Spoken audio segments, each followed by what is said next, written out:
Hello and welcome to the second part on my overview of the brand new Air Arms S510 TR tactical regulated. And right off the bat, I'm going to say this rifle is awesome. I've had it for a little over a day and I'm really impressed with it. I've made a few adjustments and whatnot based on how it came from the shop. As I said in my last video, I was going to move the M-lock from the side to the bottom, which I have. I've added the M-lock handle, which I have, as you can see there. We'll take a little bit of a closer look in there at those two items. And also, I've added my scope. I also gave it a clean. I'll talk to you about that. And then I added a chrono and basically took it through 101 shots at 22.5 yards. It's the furthest I could get today, which is essentially the furthest point in my garden, and you should see the groups straight off the bat. So first of all, I added a really nice scope. Just to give you some kind of indication here, I had some quick release mounts, but bearing in mind now I've got these, I would be tempted to add slightly higher mounts, maybe adjustable mounts, where you can raise or lower them. And I know West Hunter do some mounts which allow you to do that. So I'd be tempted to maybe swap those out in the near future for those, because I've got this really nice Nico Sterling Diamond 6-24x50 scope on here. And yeah, it's really nice, and it served me well today because it's also illuminated, and by the time I managed to get out and do the shooting, it was getting dark. And I'll show you some of the groups that I got in pretty much near dark, and I was really impressed. Once I added the scope, I removed, as I mentioned, the M-lock from the side over to the bottom.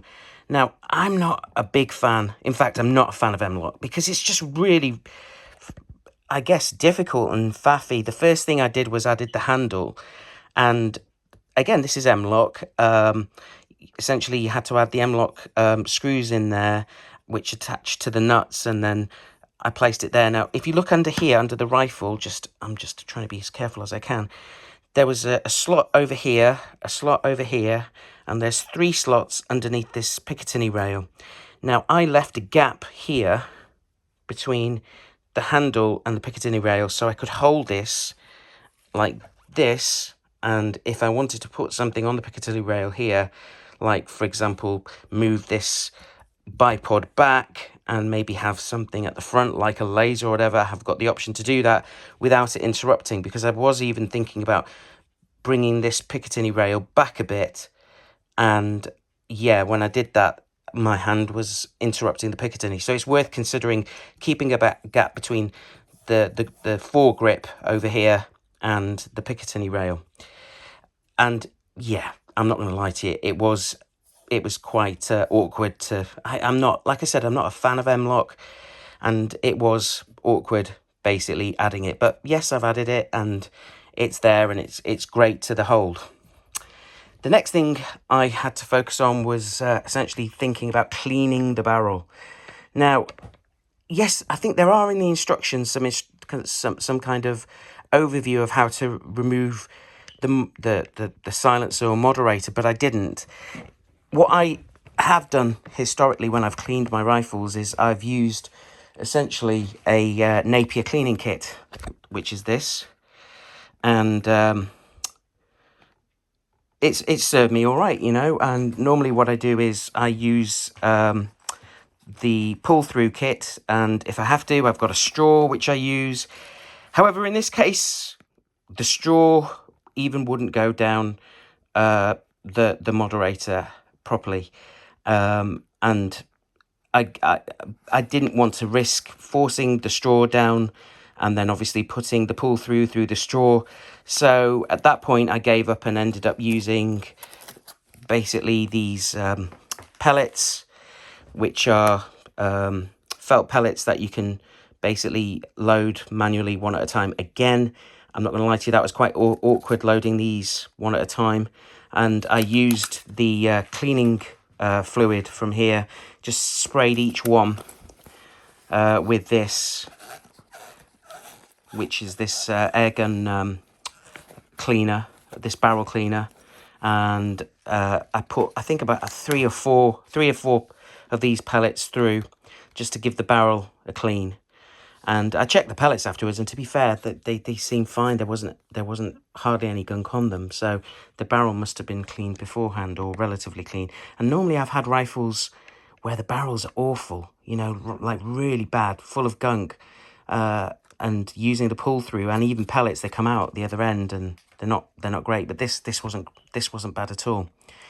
So once I did that, it was let's take it outside and zero the rifle. And I'll show you the groups in a minute, but I actually didn't use the bipod to zero it. I used my trusty friend, the Caldwell Precision turret, which is what I always use when I zero one of my rifles. And yeah, I swear by this thing, it's awesome. So if you can get hold of one of these, they are fantastic. Although just bear in mind that because of the grip, I mean the foregrip over here, the foregrip ended up at the front over here, so I didn't have much clearance over here. So the grip was literally just resting on the tip, but it was adequate enough for me to zero. And then once I zeroed, which took one shot, away I went, and that's where the fun started, and I was absolutely blown away by the results. Now, as I mentioned, I chronoed it. I used an FX chrono. I've got a scan as well, but I wanted to put the FX on there and plug it into my phone, and obviously link it to my phone and hear the results. And this thing, I've got some results here. So I shot 101 through it. They say 90's obviously the optimal, and it was 250 when I started, and I think it was just approaching between 75 and 50 when I finished, in terms of bar on the actual cylinder on the manometer. And this thing was so regular. It was the deviation, and these are in foot-pounds as opposed to feet per second. It was amazing. And the low is 9 and the highest was 11.6. But look how consistent some of these are. Like, it's ridiculously, the regulator is bang on doing its job. Absolutely.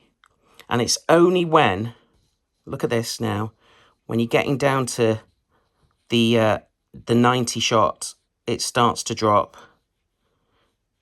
And then at this point, just after 90, it's dropping, and then you can see roughly just approaching 100. That's it.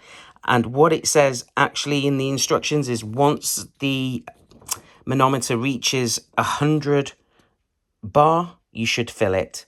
And I didn't, obviously. I just wanted to push it and see, you know, if I could get all of the targets hit. And if you want to see what this is capable of, here's what this thing can do. At like I said, it was only 22.5 yards, and I know some of you are going to say that's nothing, but you know, what can you do? I couldn't get to a range which had further distance, and that's the only distance I had in my garden. But here's what this thing could do, and also in the dark. So let me show you something. This shot over here was me shooting the first shot, trying to zero, and then it took one shot to zero over here, and then I carried on and put another 2 in it, pellet on pellet. I was blown away. And then straight away I went over here, 5 shots, literally in the same hole. And all of these, I mean, look at my fingernail, just to give you an indication there. So another one over here, 5 shots. At that point, I just did a little bit of adjustment on my scope, and then I was getting these, look at that, over here. And then I was getting some really tight groups when things started warming up. And bear in mind, I literally shot this straight off from cleaning it. I didn't lead the barrel in by shooting, for example, I don't know, 30 or 40 pellets first before coming to this. This was literally fresh from cleaning. I just wanted to see what would happen and what it could do. And this is what it was doing. And this is as the barrel's starting to get leaded in. I mean, look at this. There, ignore that. That's the zero shot there, over here. And then it's starting to get really, really nice, really tight.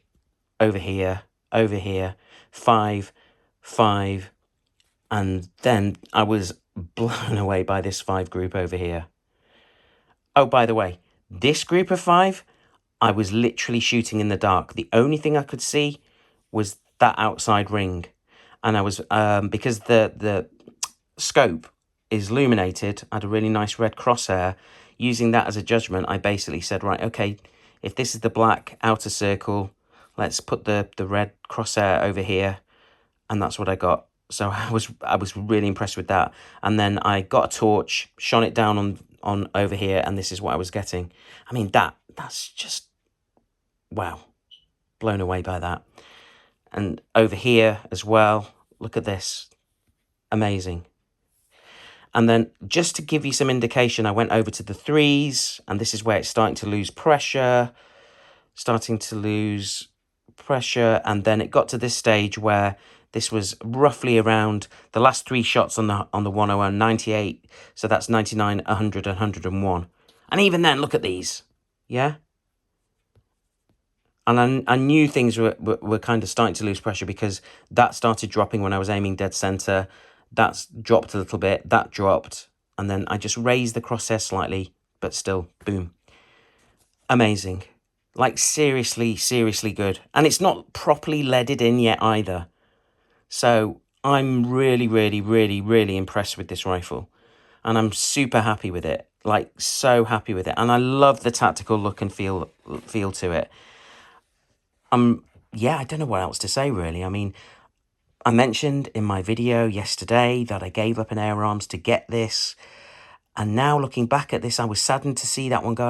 I was really saddened. And, you know, when you've kind of got rid of, or you've Partexed one of your old rifles and you're thinking before you've shot your new rifle, or you know, the one you've traded in for, have I done the right thing? Hope it's as good as, if not better. And you're there until you've actually taken it out and shot it. And now that I've shot this, I'm like, yes, I've totally made the right decision. This is amazing. I'm so impressed with this.